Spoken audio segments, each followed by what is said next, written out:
Welcome to another episode of Inside Politics, coming to you live on Politics and Business Television, Abuja, where we discuss and engage with concerned critical stakeholders in our polite.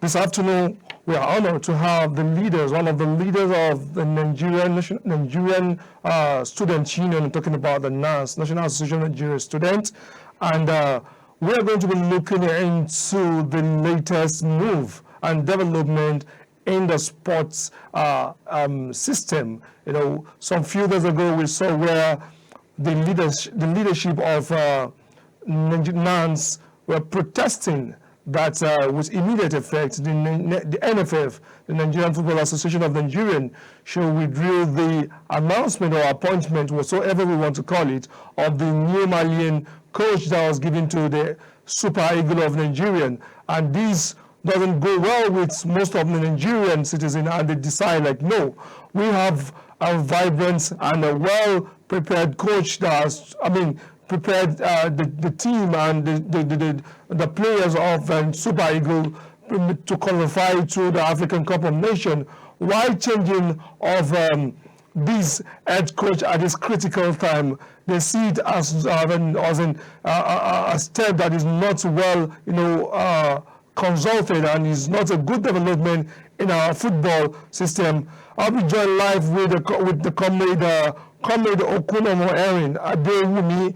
He's the president of the Senate, and he will be joining me live here via Zoom to discuss why do they stand and go against the appointment of the new coach. I'm talking about the Super Eagle coach.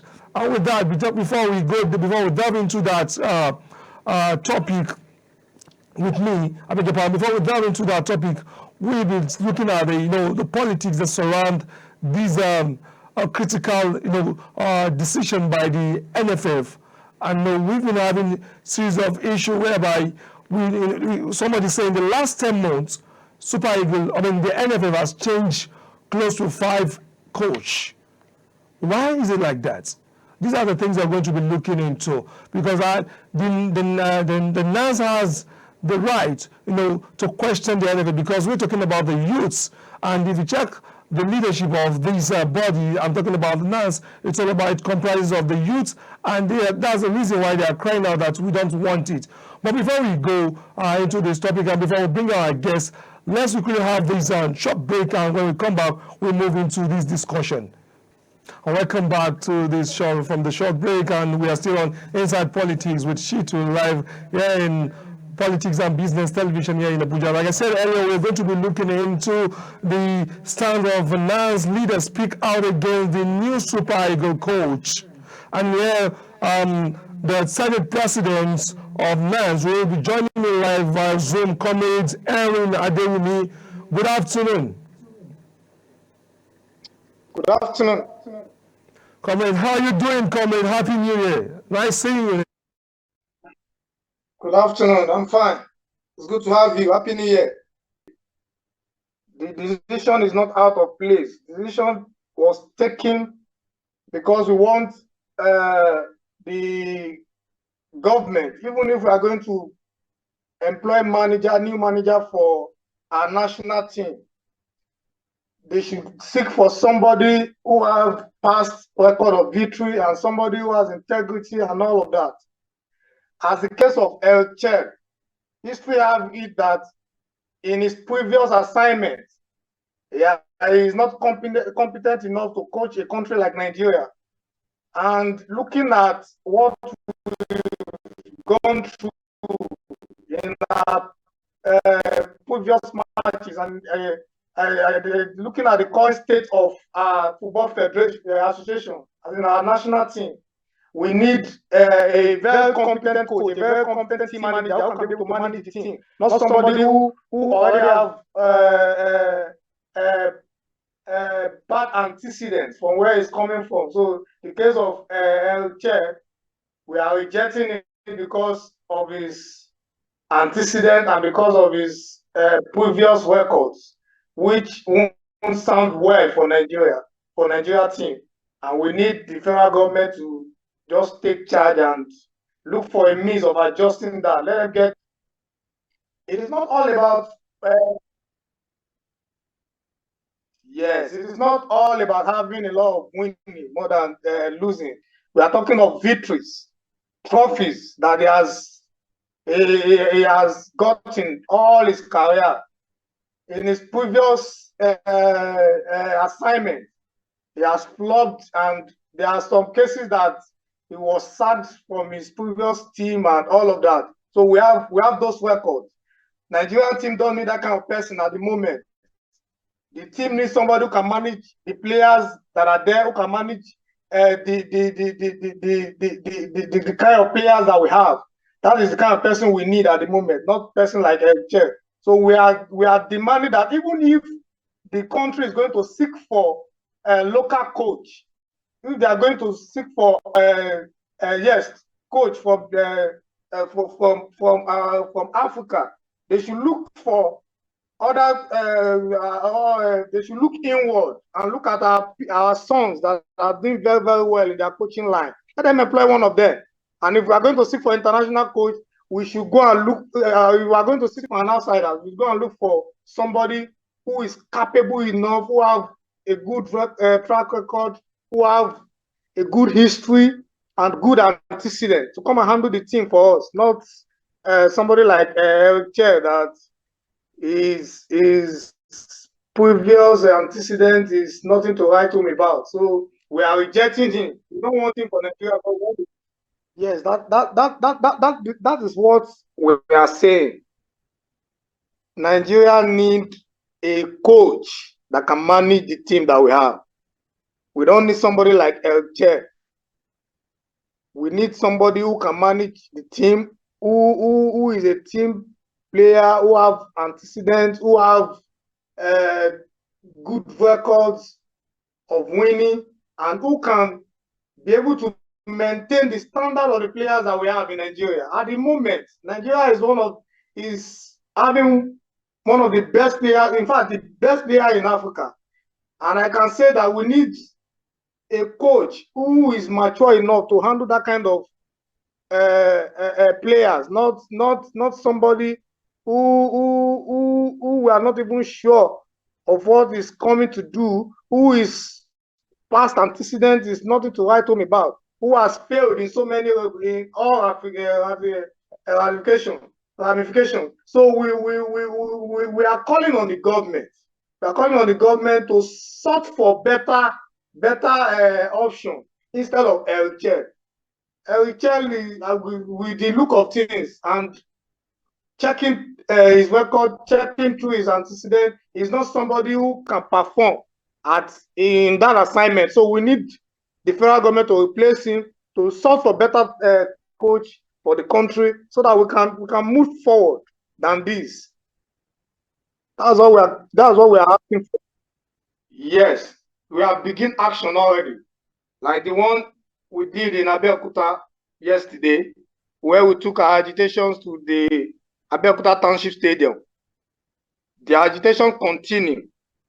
If between now and the next 72 hours, the NFF did not change their decision, we will be left with no other option than to take our agitations to the National Assembly in Abuja, so that the whole country will know what we are fighting for. Yes, it is within our obligations and rights to as stakeholders in this country to demand for what is right for our people and for what is right for our country.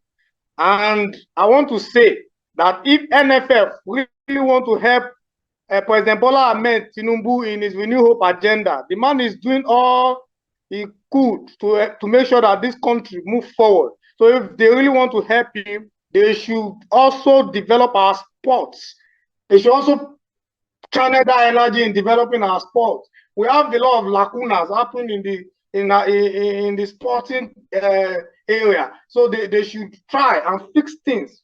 The man is trying to fix Nigeria at the moment, and one of the way of fixing our sport is by giving the Super Eagles, which is the national team of Nigeria, by giving them a manager that can manage that team very well, so that Nigeria can, because we're also looking for the subsequent league that the country is going to feature in, like the 2026 World Cup. So we need a coach that can handle the team so well, so that we will be able to do and perform very well in the next World Cup and Nations Cup. Thank you. And do you think this new coach will not be able to take Nigerian Super Eagles to World Cup qualifier? Sir? Are you saying the new elected coach of Super Eagles won't deliver the job of taking the Super Eagles to the next World Cup? The issue we have with Eric is we are not confident due to his antecedents. We are not pleased with him. Nigeria should go and search for better coaches. We have better coaches out there who are doing very, very well in their team. We should go and search for them. They should leave Eric alone. He's not a Nigerian. If we need someone from Africa, they should look inward. We have our people that are competent enough. Let us patronize our people too. We have Igabo is just appointed as coach in Ghana, and a lot of Nigerians are doing very, very well in the coaching line. So they should go and look inward and seek for Nigerians that are doing very well. That is if they want to look at the local coaches. But if they want an international person, they should go and look for somebody who is competent, who can handle the team so well, somebody who can lead the team to the promised land, because the team has lost focus for a very long time, and we need to fix that team. And in that regard, Nigeria needs a better hand to handle that. And I can say it, that not competent enough to handle it. So okay, lastly, before we go, you said earlier that if the NFF insisted that they are going ahead with this development, you give them 74 hours, you say, or 72 hours? Yes, 72 hours. To do what? We'll give them 72 hours to revise the appointment of the jail and replace him with somebody who's more competent than him. If they fail to do that, we will be left with no other option. Even with his track record, winning out of 158 games he has in his career, he has won 78 matches, if I'm not mistaken. He has won 78 matches, drew 43, and lost 44. I think so, if I'm not mistaken. Even with that track record, you're not satisfied with him. That record is not good enough. Student leader are not satisfied with him, rather. That record is not good enough, because even with those records, most of those teams are still forfeits. Okay. So we need more competent person to handle it. We have more competent coach. Thank you, Comrade. It's nice having you on this program on Politics and Business Television. I would like to say we really appreciate your insightful moments and discussion on our program this afternoon. We definitely be getting back and see how we can have more discussion on some national issue. Thank you very much. Thank you so much. Okay. Well, thank you. I appreciate it. So that is from the national president of the Senate of the Student Union in Nigeria. Also, like I said earlier, they speak out and kick against the leadership of the NFF picking the new coach, and based on what they say, that they are not confident, they don't have confidence in him, they're not satisfied with him, and they too, they are also a stakeholder in this, because sport, whenever you see sport, you see youths, and they are also representing the youths. So that is the reason why they are speaking out like, we are not comfortable with him, we don't have confidence in him. It's better we should either patronize our indigenous coaches, or we look at international coaches. Because looking at the money that, I read the news this morning, the money that they were paying this newly elected coach, or appointed coach rather, I beg your pardon, it's roughly close to 100 million naira. That's a big and very huge money. But well, subsequently we'll be having, because this man will be coming to, the new coach will be coming to Nigeria tomorrow, and probably tomorrow and next tomorrow, they will be having the final deal. Meanwhile, the NANS leader says that they are giving the NFF 72 hours to retrieve that appointment. If not that, they will not, they will definitely go to occupy the National Assembly and, also show their grievances that they are not okay and satisfied with that. But let's see what will happen in a couple of days coming. So we'll be moving to our next topic. talking about politics in that. But before we go that, let's quickly have the short break and we come back.